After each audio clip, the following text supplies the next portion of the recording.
अकोला जिल्ह्यात अकोट तालुक्यात मुंडगाव ते लोहारी या मुख्य रस्त्याच्या कामासाठी शासनाकडून भरघोस निधी मंजूर झालाय. मात्र रस्त्यावरील वाढत्या अतिक्रमणामुळे हे काम सध्या तांत्रिक अडचणीत सापडलंय. निधी उपलब्ध असूनही केवळ अतिक्रमणामुळे काम पुढे सरकत नसल्याने ग्रामस्थांमध्ये तीव्र नाराजी आहे. 2 वर्षांपासून रखडलेल्या रस्त्यामुळे नागरिकांना मोठा मनस्ताप सहन करावा लागत आहे. प्रशासनाने याकडे गांभीर्यानं लक्ष देऊन तातडीनं अतिक्रमण हटवावे आणि रखडलेलं काम मार्गी लावावं अशी मागणी ग्रामस्थांनी केली आहे. आता प्रशासन यावर काय निर्णय घेते याकडे संपूर्ण परिसराचं लक्ष लागलंय. रोखोक रणरागिणी न्यूजसाठी प्रतिनिधी वर्षा फुसे, अकोट जिल्हा अकोला. रस्ता खराब आहे हा. या रस्त्यात झालं 1 वर्ष. 1 वर्ष झालं. 1 वर्षापासून रस्ता खराब असून हां हे पाना इथं गड्डे इतके पडले आहे. हां हां 3-3 फूट गाडी फुटते लोकांची. लेकरं बाकरं शाळेचे विद्यार्थी पडतात तरी प्रशासन याची काहीही दखल घ्यायला तयार नाही आहे. 1 वर्षापासून पेंडिंग पडलं आहे का? हां, कशाबद्दल? कशासाठी हे रुकलं? ग्रामपंचायत आणि तहसीलची मिलीभगत. अजून अतिक्रमण वगैरे काही? अतिक्रमणबाबत हे अतिक्रमणच्या समोरचे 2-3 घरं गेला आहेत ते पाळायचे होते. ते अजून पाळणं झालं नाही. प्रशासनाने याची दखल घ्यावी. बरं बरं.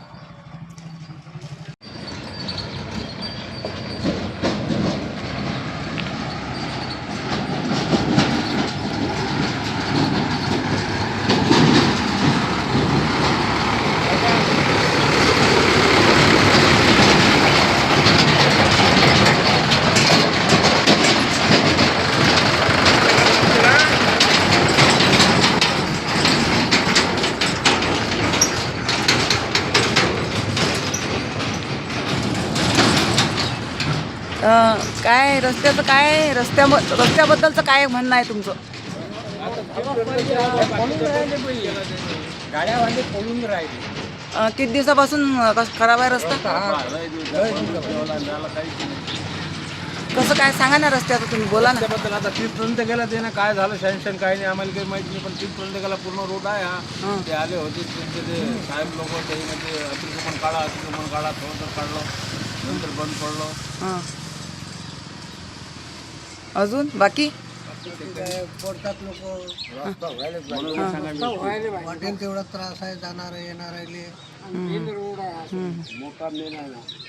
हां हां काय बरं बरं. तुम्हाला जास्त त्रास आहे मग या रस्त्याचा आहे ना? हां किती वर्षापासून काम थांबलेलं आहे?